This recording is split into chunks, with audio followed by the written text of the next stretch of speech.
KL Rahul ने देखिए indirectly यही बोल दिया कि भाई मैं तो संजीव गोयनका के साथ फंसा हुआ था। सच बात तो यही है, बिकॉज वो कह रहे भाई इतना सवाल जवाब तो हमसे अपने 10 मंथ जब मैंने इंटरनेशनल खेला है 1 साल ऑलमोस्ट, उसमें नहीं मेरे से सवाल जवाब हुए इतने। बिकॉज कोचेस को भी क्रिकेट पता है, बाकी प्लेयर्स को भी, सीनियर प्लेयर्स को भी क्रिकेट पता है कि कहाँ गलतियाँ हुई नहीं हुई, उनको तब समझा सकता हूँ। जिस आदमी को न 3 में न 13 में क्रिकेट का पता ही नहीं है, वो हमसे पूछ रहा है भाई कि 200 कैसे बना दिए दूसरे वालों ने, तुमने कैसे 120 बना दिए, तुम्हारी कैसे विकेट चली गई, स्पिन क्यों नहीं हुई, क्या कॉम्बिनेशन क्या खिला लिया। आईपीएल में केएल राहुल और लखनऊ सुपर जायंट्स के मालिक संजीव गोयनका के बीच हुए विवाद ने एक बार फिर सुर्खियां पकड़ ली। इस बार वजह बना है खुद केएल राहुल का एक वायरल इंटरव्यू, जिसमें उन्होंने बिना किसी का नाम लिए ऐसा बयान दिया है जिसने सीधे तौर पर संजीव गोयनका से जोड़कर देखा जा रहा है। उसको कोई समझ ही नहीं है, तो अब मैं उसको क्या समझाऊं। तो इसीलिए मैं बिल्कुल ही बर्बाद हो गया आईपीएल में। मेरे को बड़ा अजीब लगा कि मेरे को मैनेजमेंट को ऐसा समझाना पड़ा। तो दर्द झलका है केएल राहुल का, ये लग ऐसे ही रहा है गोयनका साहब को ही बोला है, और बनता भी है बोलना यार, उनको वाकई कुछ समझ में तो आती नहीं है। ऐसे लगता है कि वो आके चिल्लाने लग गए इसके ऊपर भी, फिर ऋषभ को भी देखते रह गए टकटकी लगा के, फिर ऋषभ भी निकल लिया है अब। Rahul, KL Rahul team India के वो खिलाड़ी जो आज के डेट में सबसे भरोसेमंद खिलाड़ी माने जाते हैं। टेस्ट क्रिकेट में आप उठा लें, जब से रोहित विराट का ट्रांजिशन हुआ है, जब से रोहित विराट गए, तब से सबसे ज्यादा भरोसेमंद खिलाड़ी उन्हीं को आंका जाता है, क्योंकि टॉप ऑर्डर पे वो बल्लेबाजी करते हैं। नो डाउट ऋषभ पंत वहां पर केएल राहुल वही खिलाड़ी है जिनके आजकल हाई डिमांड पर चल रहे हैं। हाई डिमांड पर ऐसे चल रहे हैं, ये तो आप सभी जानते हैं कि अब आईपीएल टीमों ने अपने जो रिलीज और रिटेन कर दिए हैं, बट फिर भी केएल राहुल को लेकर चीजें चल रही है कि यार केएल राहुल जो है ना, मतलब केकेआर उनके पीछे बड़ा बेताब है कि किस तरह हमारे पास आ जाए ताकि कप्तानी का हम विकल्प दे दें। लेकिन जब मैं बात कर रहा हूं कप्तानी की, तो केएल राहुल का आपको याद आएगा लखनऊ सुपर जायंट्स का, क्योंकि लखनऊ ने जब इनको अपनी टीम में रखा था तब उस टाइम केएल राहुल थे, मार्कस स्टोइनिस थे और रवि बिश्नोई थे। अब तीनों खिलाड़ी अगर आप देखें आज के वक्त, तो तीनों खिलाड़ी टीम में नहीं है।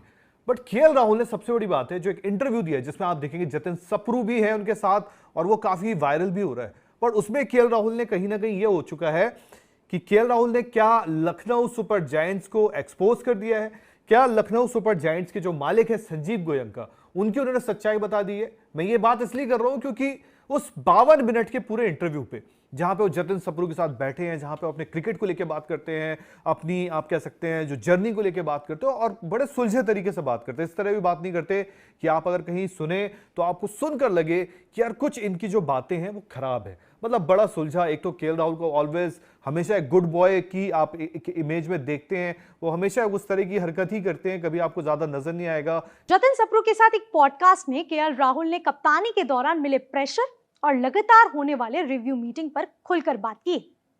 राहुल ने कहा कि इंटरनेशनल क्रिकेट खेलने के मुकाबले आईपीएल का वो दौर उनके लिए कहीं ज्यादा मेंटली थका देने वाला था। केएल राहुल ने अपने बयान में कहा, कप्तान के तौर पर मुझे सबसे ज्यादा मुश्किल ओनरशिप लेवल पर बहुत सारी मीटिंग, रिव्यू और एक्सप्लेनेशन की जरूरत पड़ी। यह मेंटली थका देने वाला काम था। आईपीएल सीजन के आखिरी तक में मैं 10 महीने इंटरनेशनल क्रिकेट खेलने के बाद से भी ज्यादा मेंटली और फिजिकली थक चुका महसूस कर रहा था। केएल राहुल और गोयनका जी, ये कहानी मतलब आपको पता ही एक भाई इसमें क्या कुछ रहा है। कभी गोयनका जी ने कहा है कि केएल राहुल तो हमारे परिवार का हिस्सा हैं, वो कहीं नहीं जाएंगे, हमारे रिलेशन सब कुछ ठीक है। लेकिन ग्राउंड पर जो तस्वीरें आई थी, आपको याद होगा जब लखनऊ एक वक्त पर खराब वक्त चल रहा था, टीम का मैचेस हार रहे थे, और फिर गोयनका जी का गुस्सा जो है केएल राहुल पर मैदान पर ही जो है फूट गया था। और फिर ये बात हुई यार कि क्या उनका तरीका, उनका रवैया ये ठीक था नहीं था। अब केएल राहुल ने उसके बाद अलग अलग टाइम पर वो बातें रखी हैं, और अभी फिर से उनका एक इंटरव्यू वायरल हो रहा है जहां पर उन्होंने कहीं ना कहीं एक तरीके से साफ ये कह दिया है कि भाई कि टॉर्चर हो रहा था उनके साथ लखनऊ सुपर जायंट्स में, क्योंकि कप्तानी की उन्होंने बात करी है। कप्तानी उन्होंने पंजाब किंग्स में करी, कप्तानी उन्होंने लखनऊ सुपर जायंट्स में करी। पंजाब में बहुत ज़्यादा वक्त रहे नहीं, ना ही पंजाब में उन्हें इतनी ज़्यादा दिक्कतें झेलनी पड़ी। लेकिन यहाँ पर उन्होंने बोल दिया कि यार कभी कभार क्या होता है ना कि जिस इंसान ने या जिस शख्स ने खेल खेला नहीं है तो उसको आप चीज़ें समझा नहीं पाते हो। उन्हें ये तक बातें कही यार कि अजीबोगरीब सवाल पूछे जाते थे कि सामने वाली टीम ने तो 250 बना दिए, तुम्हारे 120 ही क्यों बने, सामने वाले स्पिनर का तो बॉल टर्न हो रहा है। इस तरीके के मतलब कि अजीबोगरीब सवाल उनके रहते थे। तो उन्होंने वो पूरा इन लेंथ पहले इंटरव्यू हो चुका है, आपने पहले काफ़ी लोगों ने हो सकता है देख रखा हो, लेकिन फिर से सोशल मीडिया पर जब ये चर्चा तेज़ हुई, और आपको पता है आजकल क्योंकि ऑब्वियसली क्रिकेटिंग एक्शन उतना नहीं है, तो यही इंटरव्यू फिर दोबारा वापस निकल कर आया है। और अभी ये और ज्यादा मौजूद इसलिए भी हो जाता है क्योंकि आपको पता है कि ऋषभ पंत का भी पत्ता कट चुका है और विकेट कीपर बैटर्स के साथ गोयनका जी का जो है 36 का आंकड़ा है। ये शुरुआत होते है राइजिंग पुणे सुपर जायंट, जहां पर सबसे पहले वो महेंद्र सिंह धोनी को लपेटते हैं। ये कहते हैं कि स्टीव स्मिथ महेंद्र सिंह धोनी से बेहतर क्रिकेटिंग माइंड है और वहां पर महेंद्र सिंह धोनी को कप्तानी से हटा देते हैं कि वो फालतू हरकतें करे। लेकिन मैं बात यहां पे लखनऊ सुपर जायंट्स की इसलिए कर रहा हूं क्योंकि केएल राहुल ने जो बातें बोली हैं डायरेक्टली नहीं बोली है, क्योंकि आप सभी जानते हैं कोई भी आता है बंदा वो डायरेक्टली अपनी बातें नहीं रखता है, इनडायरेक्टली ही बोलता है और एक स्टाइल से बोलता है, एक तरीके से बोलता है।